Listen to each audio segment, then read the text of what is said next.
Moi, je sais seulement que je suis un consommateur de cannabis. Je fume le cannabis depuis 1994. J'ai 40 ans aujourd'hui. Donc je fume le cannabis depuis que j'ai 21 ans. Pourquoi tu fumes? Pourquoi tu fumes? Je ne peux pas vous dire. Et vous, pourquoi vous buvez si quelqu'un vous pose cette question? Vous voyez, c'est ce que je dis, que chacun a ses faiblesses. Ça, c'est ma faiblesse que j'ai eue. Et j'ai du mal à m'en débarrasser. Cela ne veut pas dire... Ok, qu'est-ce que vous y gagnez en fumant du cannabis? Bon, je ne gagne pratiquement rien, à part la paix du cœur, c'est tout. Nous, en revanche, ce que l'on sait est que la consommation de cannabis peut s'avérer très nocive pour la santé. On sait aussi pourquoi le monsieur sur la vidéo fume et pourquoi depuis 1994, il est consommateur. Nous allons donc voir tout ça ensemble dans ce détour numéro 13. Nous allons parler de la dangerosité de la consommation de cannabis et comment cette drogue inhibe l'action de nos neurones.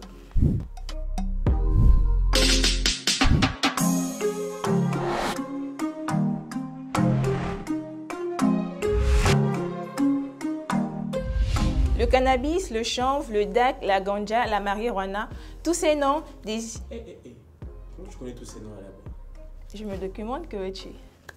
Donc, tous ces noms désignent une seule et même drogue, une herbe consommée par des milliers de personnes à travers le monde. Une herbe qui rend addictif. Et bien que sa consommation soit prohibée, elle reste la première car de nombreux Africains la préfèrent au tabac. Ce qu'il faut savoir dans un premier temps est qu'il existe une différence entre chanvre et cannabis et ce qu'il faut par-dessus tout savoir est la nécessité de s'abonner à la chaîne Elam TV. Abonne-toi. Alors, chanvre et cannabis. Les plantes se ressemblent comme deux gouttes d'eau. La différence se situe au niveau de la molécule de THC contenue dans le cannabis. On vous fait un petit cours de science. Le THC agit sur les neurones. Tous les ordres qui partent du cerveau circulent le long des neurones sous forme de signaux électriques. Au moment où les messages électriques atteignent la terminaison des neurones, les scientifiques l'appellent la synapse, ils déclenchent la production de neuromédiateurs, ce qui permet au message de passer d'un neurone à l'autre. Pour bien faire les choses, le neurone qui reçoit le message produit lui aussi un neuromédiateur qu'il transmet au neurone précédent, ceci pour la bonne circulation des informations. Seulement, lorsqu'une personne consomme du cannabis, son cerveau est inondé de THC et par conséquent, l'action de la molécule est mimée par le THC contenu dans le cerveau. Je vous fais un schéma. Supposons que vous travaillez à la chaîne dans un chantier. Vous avez un seau rempli de béton que vous devez passer à l'individu X. L'individu X est censé verser le béton et vous remettre le seau.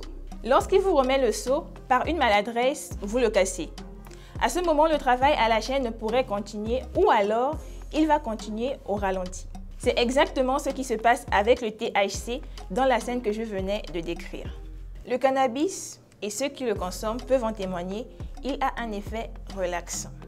Le THC inonde le cerveau lorsqu'on consomme le cannabis et agit sur les neurones producteurs de dopamine, ce messager chimique responsable du plaisir.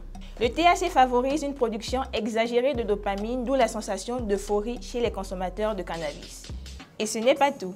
Le THC agit également sur le thalamus, une zone du cerveau responsable de tous nos sens et notamment l'ouïe musicale.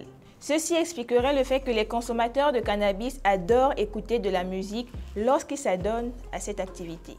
Le THC agit également sur les amygdales, la zone responsable de nos émotions. Certains vont sourire plus que d'habitude, d'autres devenir nerveux, bref, c'est selon les individus. Le cannabis a également effet sur l'hippocampe, une zone du cerveau responsable de la mémoire à court terme. En fait, toutes les choses que l'on veut mémoriser passent tout d'abord par l'hippocampe. Que ce soit le numéro de téléphone de votre amoureux ou une formule de chimie, c'est le passage obligé. Alors, si l'hippocampe est en panne à cause de votre consommation de cannabis, vous serez incapable de mémoriser tout ce qui vous aura été communiqué. Ajoutez à cela le facteur de dépendance. Prenons le cas de la dopamine dont nous avons parlé, la molécule du plaisir.